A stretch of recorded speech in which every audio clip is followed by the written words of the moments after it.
고린도전서 14장 21절에서 40절까지입니다.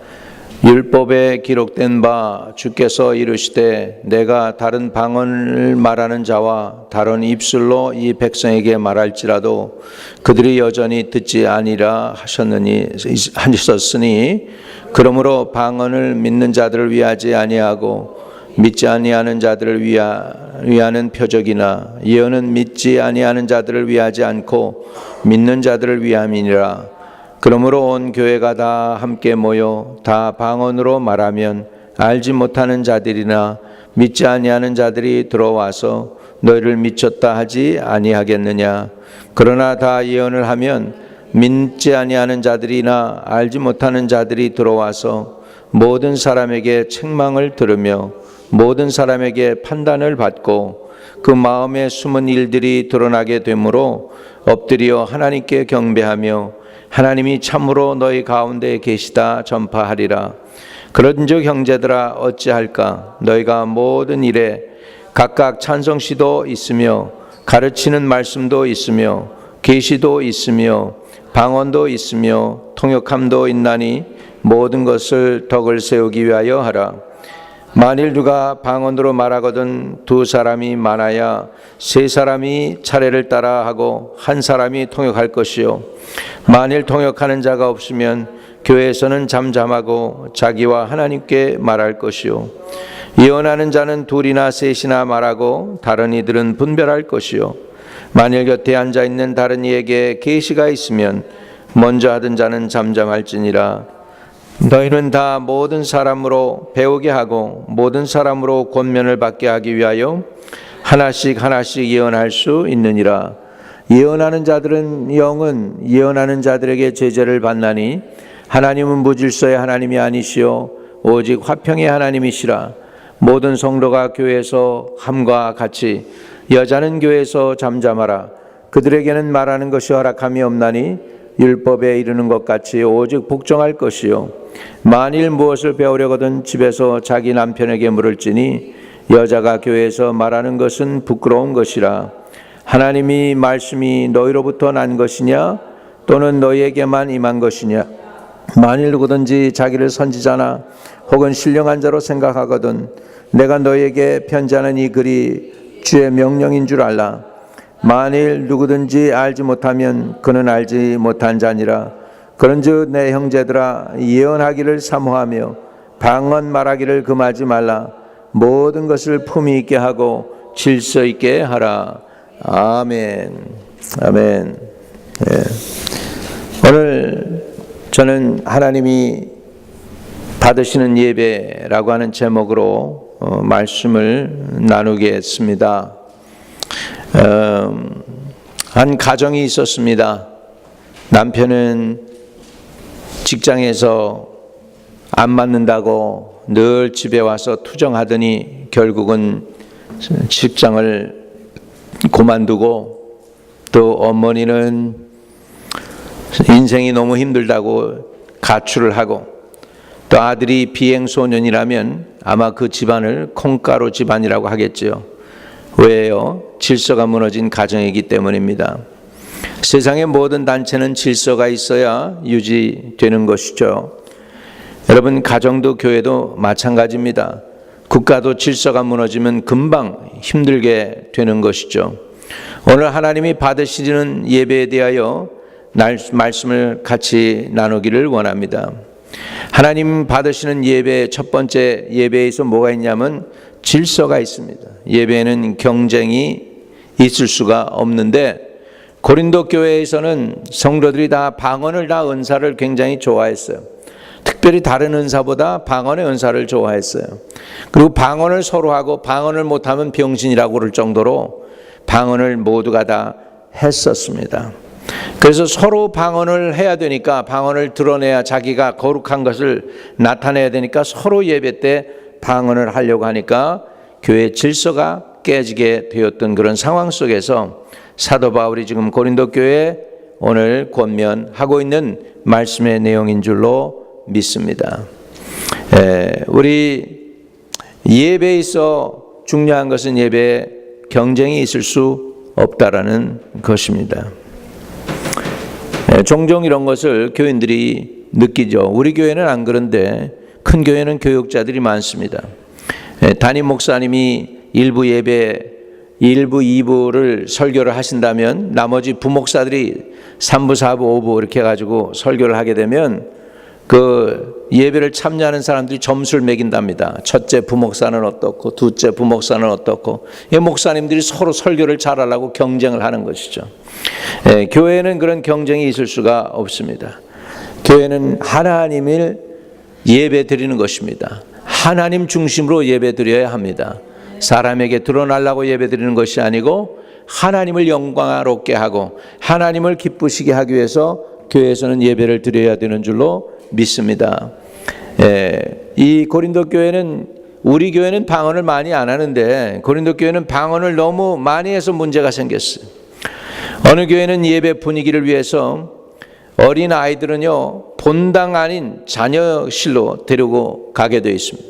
애들이 중간에 온다고, 중간에 울면은 목사님이 눈이 올라간대요. 그러니까는 그렇게 못하게 해가지고 골방 같은 데 애들을 갖다가 놓고 양육을 시키게 하고, 자녀들은 그냥 끔짝 못하게 하는데, 미국 교회 갔더니 얼마나 프로그램이 잘 되어 있는지 우리가 한참 이렇게 개척해가지고서 캔사스시티에 사역하면서 가끔가다 이 교회 저 교회 이제 미국 교회 잘하는 교회 좀 배우려고 좀 가서 예배를 드리면 보면은 우리 딸이 그때 1살, 2살이었겠죠.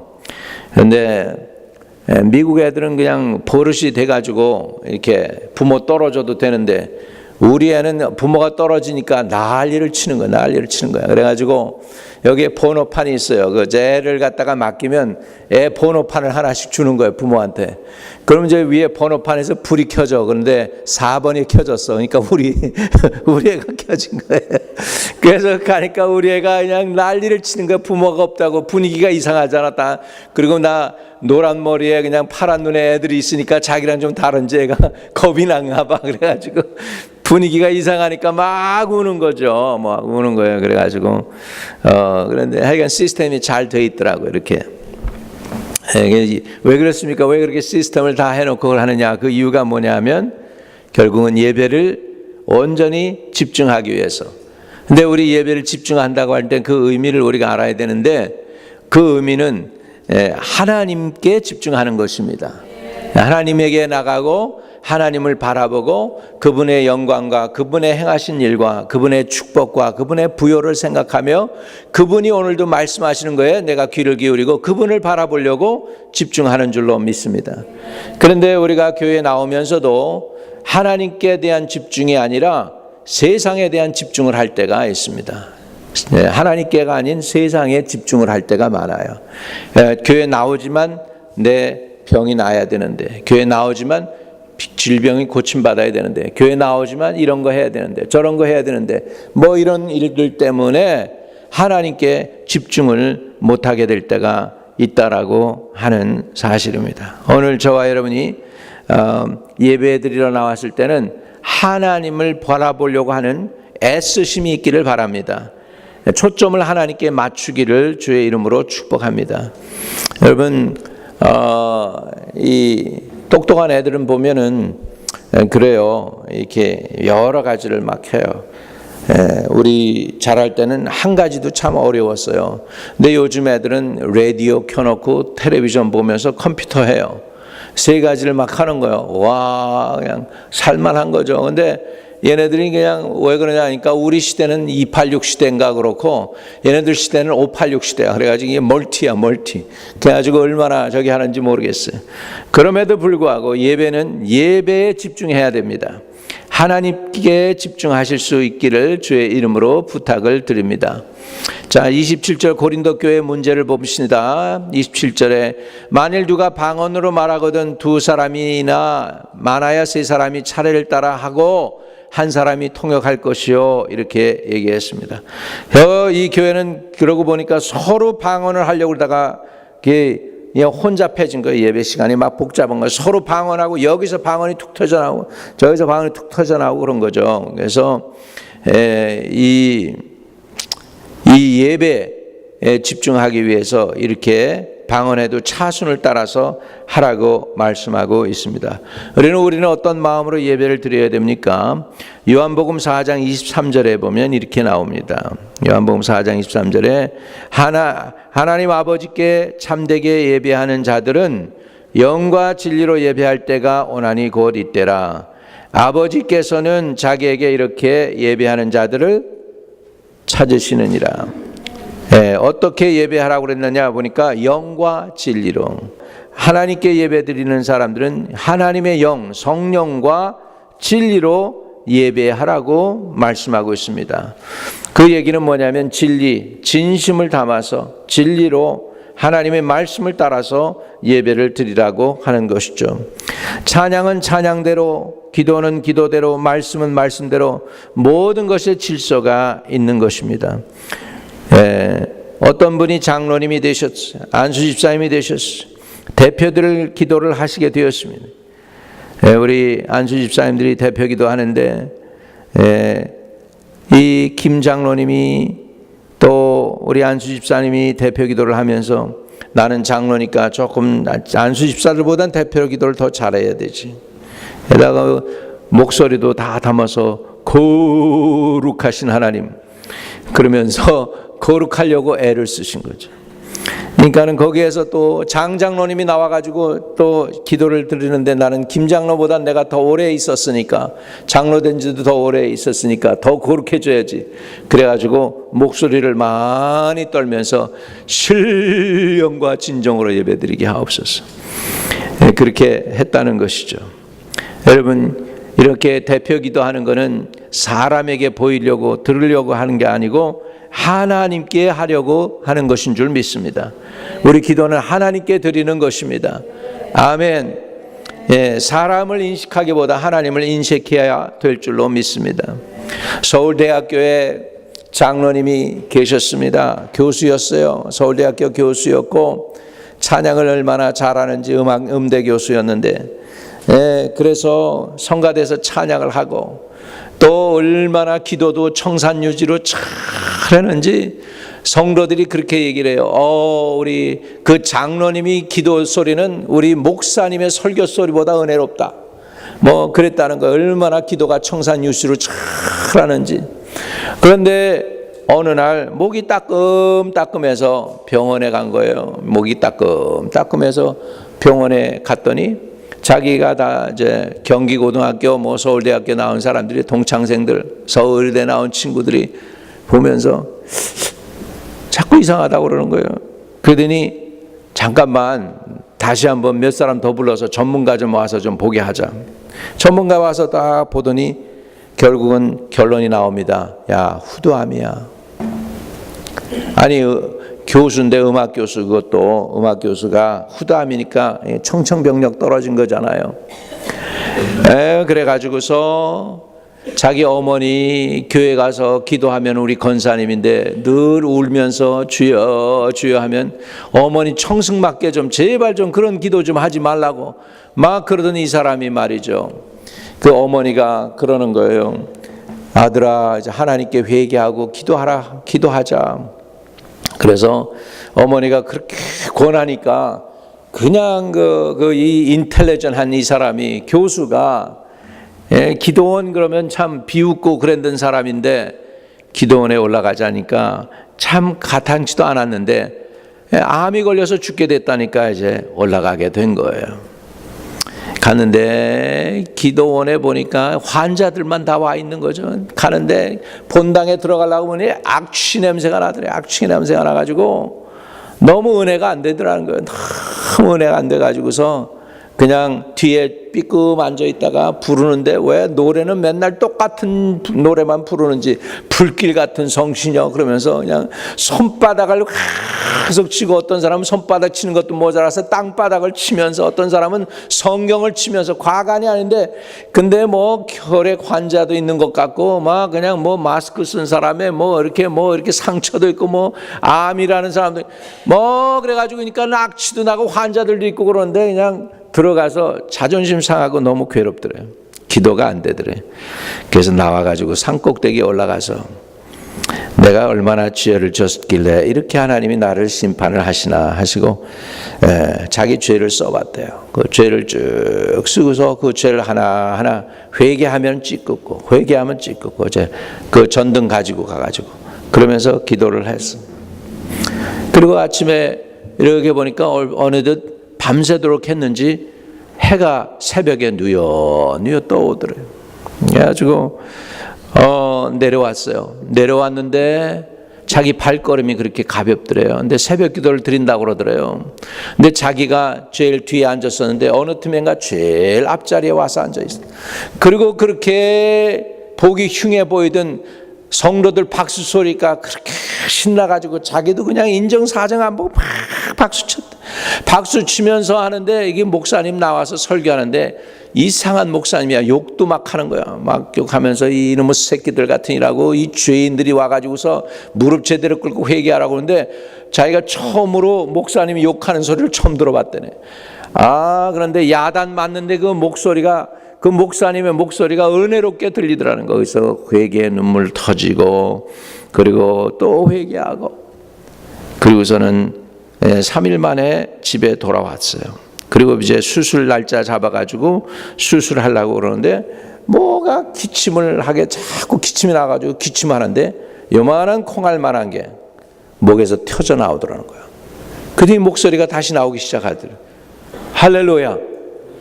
그래가지고서 수술하려고 딱 가보더니 그 의사들이 서로 얼굴을 쳐다보더니 그러더라는 거예요. 야, 암이 없어졌다. 그러더라는 거예요. 할렐루야.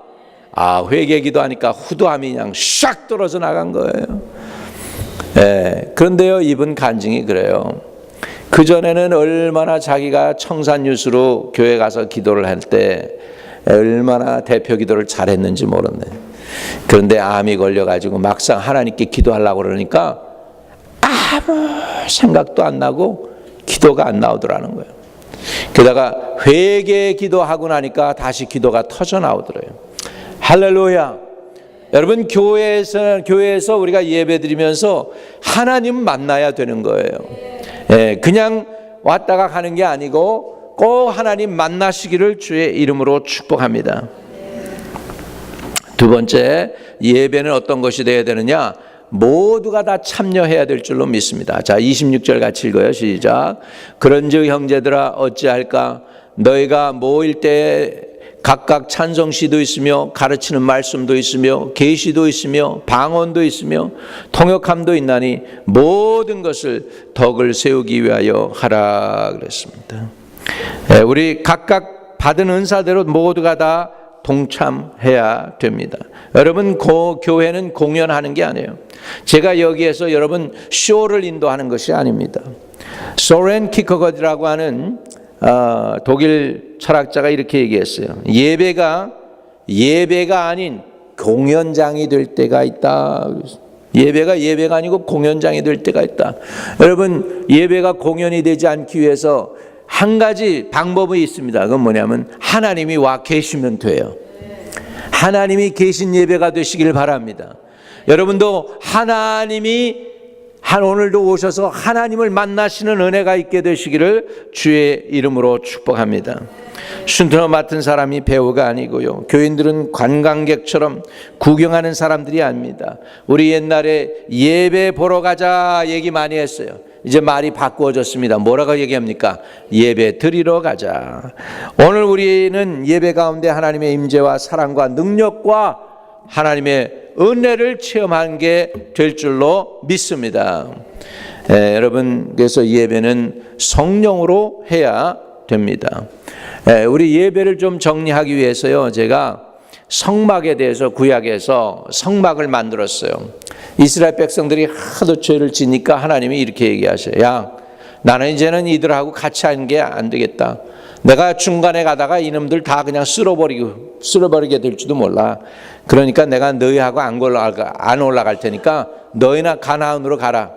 그러니까 모세가 간절히 기도합니다. 이 백성 끌어내가지고서는 하나님 같이 안 가시겠다고 그러면 어떡하십니까? 같이 가주셔야죠. 그래? 내가 같이 가기를 원하느냐? 근데 이 백성 같이 가는데 그들이 너무나 죄를 지니까 그러면 내가 그들과 함께 하기 위해서 성막을 지어라. 그래서 하나님이 성막에서 만나게 되는 역사가 나오는 것입니다. 성막을 짓는데 성막을 지었어요. 성막을 지어서 이제 보면 성막이 어떻게 됩니까? 바깥에서 이제 바깥 뜰에서 제사장이 제사를 지내려고 하니까 번제단이 있어요. 거기에서 번제단에서 여러분 상상을 해보면 제사장들이 짐승을 끌고 오죠. 그 짐승을 갖다가 거기서 각을 떠야 되니까 죽이죠. 짐승들 소리가 나겠죠. 피 나는 거 있죠. 그 다음에 그냥 그 번제단에서는 불이 막 불타 올라오니까 연기가 하늘로 올라가겠죠. 이런 모든 상황 속에서 지금 회막에서 하나님이 우리 백성들을 만나 주신다고 하는 것입니다. 그 번제단이 뭘까? 번제단은 결국은 피로 정결케 되는 것입니다. 짐승의 피를 왜 쏟는가요? 왜? 그 피에는 생명이 있다고 그랬어요. 범죄한 영혼은 죽으리라고 그랬습니다. 그러니까 범죄한 영혼은 피를 흘려야 되는데 내가 피를 흘리는 게 아니고 짐승의 피가 나의 죄를 대신해서 지금 흘려주고 짐승이 대신 죽는 거예요. 그게 제사인 줄로 믿습니다. 그래서 피는 뭘 상징하느냐? 정결케 됨을 상징합니다. 자, 에베소서 1장 7절을 보겠습니다. 에베소 1장 7절 같이 읽습니다. 시작. 우리는 그리스도 안에서 그의 은혜의 풍성함을 따라 그의 피로 말미암아 속량 곧 뭐예요?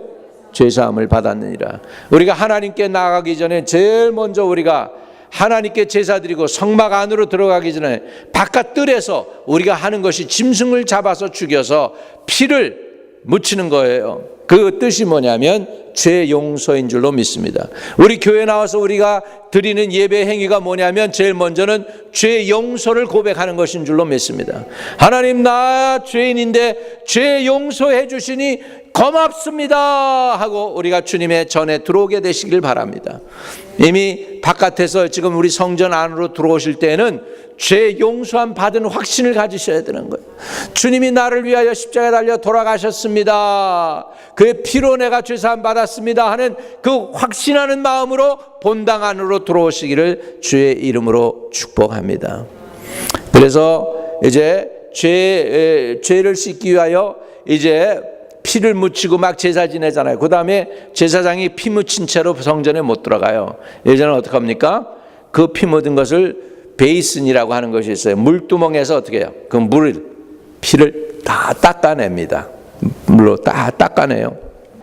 예수께서 대답하시되 진실로 진실로 내게 이르노니 사람이 물과 성령으로 나지 아니하면 하나님 나라에 들어갈 수 없느니라. 아멘. 제가요 설교 준비를 해놓고 3장 5절로 써야 되는데 4장 5절로 쓰고 이렇습니다. 인간은 이렇게 뭐예요? 부족합니다. 부족하지만 하나님이 불쌍히 여기실 줄로 믿습니다. 아멘. 네, 그래서 여기 보니까 물은 뭐냐? 따라합시다.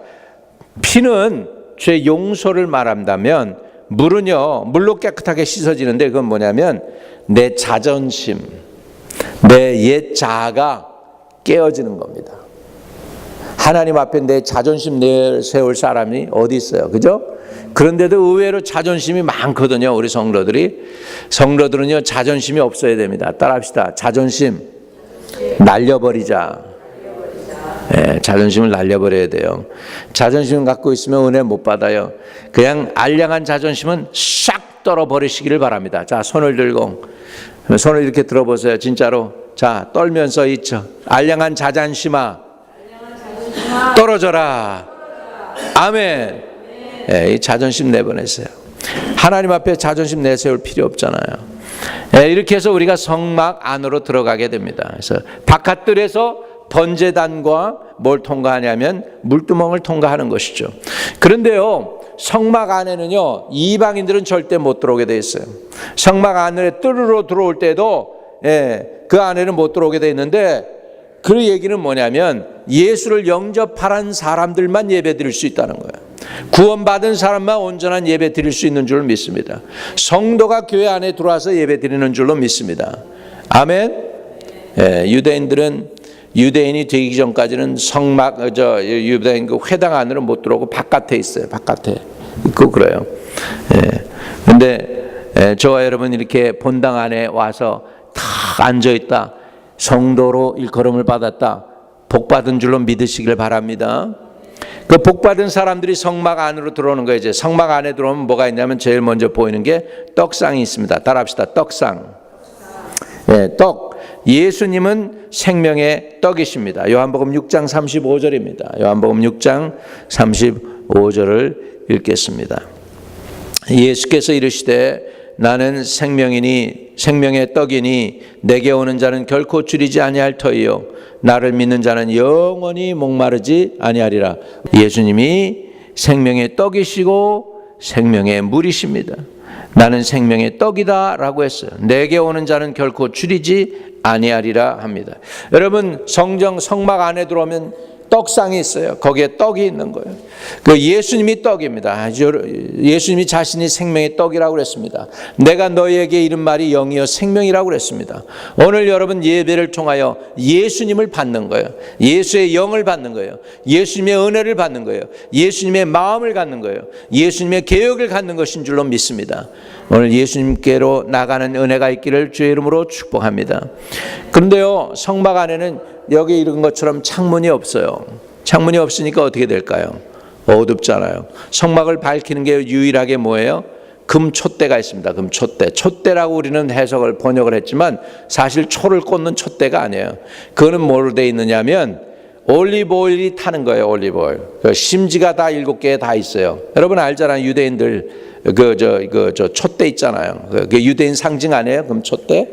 예. 거기에서 올리브 오일 통해서 이제 불이 활활 타오르니까 어떻게 됩니까? 어두운데 유일하게 밝히는 것은 금촛대인 거예요. 금촛대. 그거는 뭐냐면 성령께서 조명해 주시는 거예요. 성령이 아니면 우리가 깨닫지 못하는 것들이 많습니다. 자, 요한복음 16장 8절을 보겠습니다. 성령이 임하면 이런 일들을 주님이 가르쳐 주십니다. 같이 시작. 그가 와서 죄에 대하여 의에 대하여 심판에 대하여 세상을 책망하리라. 네, 이런 것들을 가르쳐 주는 거예요. 뭐가요? 성령 하나님이요. 성령 하나님 가르쳐 줍니다. 예수 그리스도의 십자가의 사건과 부활을 통해 변화받아야 될 성도가 여전히 옛사람의 모습으로 있음을 주님이 책망해 주시는 거예요. 그게 바로 죄예요. 또 빛으로 나오게 하십니다. 소극적으로 생각하는 것 또는 잘못된 생활 바꾸어 주시고 적극적으로 영의 생각, 예배자의 삶을 살도록 해 주십니다. 이게 바로 성령께서 행하시는 일인 줄로 믿습니다. 그래서 성막 안에 들어가면 떡상이 있어요. 거기서 예수님인 떡상에서 우리가 떡을 받아 먹게 되고 또 어두침침한데 유일하게 거기에 조명은 성령 하나님이 있어요. 그래서 험한 세상을 우리가 이기고 나가려면 하나님의 성령의 빛을 비춰주셔야 돼. 그래야 우리가 깨닫게 되는 줄로 믿습니다. 그리고 그 안으로 들어가면 이제는 향단이 있습니다. 바로 앞에 지성소 안으로 들어가기 전에 그 앞에 딱 향단이 마지막으로 딱 놓여 있습니다. 향단이. 그 향단이 뭘까요? 그 향단이 계시록 5장 8절에는 이렇게 얘기하고 있습니다. 같이 읽습니다. 계시록 5장 8절 시작. 그 두루마리를 취하심에 내 생물과 24장로들이 그 어린 양 앞에서 엎드려 각각 검은 고와 향이 가득한 큰 대접을 가졌으니 이 향이 뭐라고요? 성도의 기도들이라 그랬습니다. 향단에서 향불을 피우게 되어 하나님이 그 향을 기뻐 받으십니다. 그 하나님이 기뻐 받으시는 그 향이 뭐냐? 결국 성도의 기도인 줄로 믿습니다. 여러분, 기도의 대가를 지불하세요. 기도의 대가를 지불 안 하면요, 고난이 오는 거예요. 고난이 온 이유는 하나님이 우리를 미워하신다, 우리를 심판하신다 그런 의미가 아니라 기도하라고 부르시는 줄로 믿습니다. 그러니까 여러분 미리 기도하면 고난이 안 와요. 통과할 수 있어요. 그러니까 미리 구하세요. 자녀들 위해 미리 구하세요. 걔네 가정을 위해 미리 구하세요. 또 나 자신을 위해 구하세요. 미래를 위해 구하세요. 예, 다윗 왕도 그랬잖아요. 내 머리가 백발이 될 때까지 하나님께서 내게 은혜를 잃지 말아 달라고. 왕인데도 불구하고 얼마나 적이 많았습니까? 그러니까 편안하게 살 왕이 없는 거예요. 드물어요. 다윗처럼 그렇게 오래 그냥 왕 노릇 끝까지 하고 자손에게 물려준 사람이 드물어요. 여러분, 하나님이 도와주셔야 돼요. 이런 것들 여러분의 마지막 인생도 하나님께 의탁하도록 구하실 수 있기를 주의 이름으로 축복합니다. 향단이 뭡니까? 성도의 찬양입니다. 성도의 기도입니다. 하나님께 드리는 예배인 줄로 믿습니다. 이렇게 해서 향단에서 우리가 기도를 올려드리면 지성소로 들어가게 됩니다. 지성소에는 아무것도 없습니다. 거기에 누가 계시냐? 하나님 자신이 계시기 때문에 딴 게 아무것도 없어요. 그 안에서는 하나님과 교제하고 하나님과 만나는 거예요. 그리고 제사장이 이제 백성 바깥으로 나와가지고 선언합니다. 백성들아, 너희 죄가 사함 받았느니라. 할렐루야. 이걸 통하여 이스라엘 백성들은 하나님이 자기들과 함께 하는 것을 느끼고 알고 했습니다. 그래서 아침 저녁으로 제사가 들리는 연기가 성막에서 이 성막 그 바깥들에서 하늘로 올라갈 때 제사장님들께서 우리의 죄를 사하기 위하여 제사 드려서 우리의 허물과 죄를 용서하는 제사를 드리는구나. 백성들이 그 연기를 보면서 이제 하나님이 오늘 하루도 우리와 함께 하시네, 이걸 느끼고 밤에 자기 전에 연기가 올라가는 저녁 제사를 보면서 하나님이 오늘 밤도 잘 안식 주세요 이러고 잔 거예요. 할렐루야. 이것을 어떻게 했습니까? 매일 반복을 했습니다. 자, 에베소서 4장 23절 24절입니다. 같이 있습니다. 시작. 오직 너희의 심령이 새롭게 되어 하나님을 따라 의와 진리의 거룩함으로 지으심을 받은 새 사람을 입어라. 여러분, 저 좀 보세요. 예배는 이렇게 해가지고 드리고 그걸로 끝나는 것이 아니라 늘 새 사람이 되는 것입니다. 예배 와서 찬양을 통하여, 기도를 통하여, 예배를 통하여, 말씀 들음을 통하여, 예물 드림을 통하여 내가 새로워지는 줄로 믿습니다.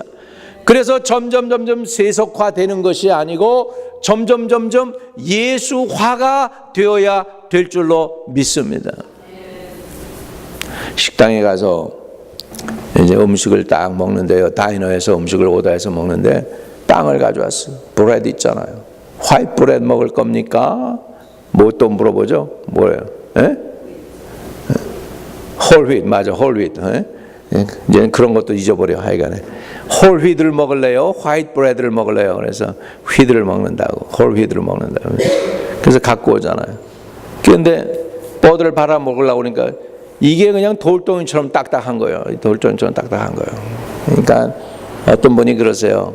나 이거 알아요. 내가 집에서 해 먹었는데 한 번 굽고 나서 놔뒀다가 딱딱한데 또 한 번 구운 거예요. 이건 못 먹어요. 새 거 갖고 오라면 진짜 새 거 갖고 왔더니 말랑한 거예요. 여러분, 세상에 사는데 이 빵도요 바깥에 내놓으니까 딱딱해져. 땅도요 김 매주고 이렇게 뒤집어 엎지 않으면요 땅이 어떻게 되는 줄 아세요? 공기 씌은 땅들은 어떻게 돼요? 딱딱하게 굳어요. 크러스트가 된단 말이에요. 우리가 이렇게 크러스트가 안 되기 위하여 매주 나와서 예배드려서 예수님 닮아가고 예수님의 영을 받고 예수님의 말씀 받고 매일 나를 새롭게 하기를 원하는 것입니다. 새롭게 지으심을 받은, 진리의 거룩함으로 지으심을 받은 새 사람을 이루라. 이렇게 하기 위해서 늘 우리가 예배드리는 줄로 믿습니다. 그런데 이 예배를 우리가 이렇게 드릴 때 하나님이 저와 여러분의 예배를 받아주시는 줄로 믿습니다. 오늘 하나님이 저와 여러분의 예배를 받으시고 축복해 주시기를 주의 이름으로 축복합니다. 아멘. 말씀을 정리하겠습니다. 하나님이 받으실 만한 예배는 어떤 예배냐 하면 회개가 있는 거예요. 번제단에서 죄 용서가 있었잖아요. 죄 용서는 언제 받습니까? 회개할 때 받는 것입니다. 또 물두멍에서 내가 자아가 깨지는 거예요. 내 자존심, 내 자아가 깨어지고 내가 하나님의 은혜로 말미암아 닦아지는 거예요. 내 피 묻었던 손이, 생각이 다 닦아지고 깨끗해지는 거예요. 그래서 번제단에서 죄 용서함을 확인하게 되고, 물동에서 내 자존심 깨어지는 것을 확인하게 되고, 떡상에 가서 예수님으로 말미암아 받아먹고 새 힘을 얻는 것입니다. 예수님으로부터 오는 힘을 얻는 것입니다. 세상의 떡이 아니고 하나님이 준비해 놓은 떡상에서 하나님 제사장이 만들어 놓은 떡을 받아먹는 줄로 믿습니다. 여러분, 이 유대인 랍비가 얘기하더라고요. 유대인한테 가서 성전에 가서 이거 배웠는데 유대인 랍비가 그래요. 이 떡상의 이 떡은요, 며칠 한 주일 가도 썩질 않습니다. 제사장만 먹게 돼 있는데 썩지 않게 돼 있어요. 첫째, 그 반죽을 뭘로 하냐면 감람유로 합니다. 그러니까 여러분, 물로 하면 어떻게 될까? 그냥 떡을 해서 만들어 놓으면 어떻게 될까? 며칠 만에 상하겠죠. 상하지 않도록 기름으로 해요. 여러분, 이 떡상의 기름, 이건 하나님 예수님의 말씀을 성령의 기름으로 섞어서 내가 먹어야 되는 줄로 믿습니다. 아멘. 네. 네. 그리고 이 떡상에 유대인 랍비가 그러는데 그렇게 얘기하더라고요. 이 떡상에서 제사장이 만들어 놓는데 비밀이 있대. 그 제사장이 만드는 비밀로 해놓으면 떡이 식지 않고 며칠이 따뜻하다는 거예요. 비밀이라는 거예요. 제사장만 아는 비밀이래. 그런데 유대인들이 이제 정전이 파괴되고 그래가지고서 이방 나라에 끌려갔잖아요. 그래가지고서는 너네들 떡상 떡 하는 거 만들어 먹으라고, 우리 좀 가르쳐달라고 막 그런 이방인들이 가르쳐달라고, 우리 먹게. 이 거룩한 떡을 왜 너희들 먹는 떡으로 만드냐 그래서 유대인들이 안 가르쳐줬대. 그리고서는 지금은 그 만드는 거 다 잊어버렸어. 안 만들었기 때문에. 그렇게 해서. 네. 여기에 비밀이 있습니다. 우리 떡상은 예수 그리스도의 몸입니다. 성령으로 잘 좋아해서 우리가 먹어서 새 힘을 얻게 되기를 바랍니다.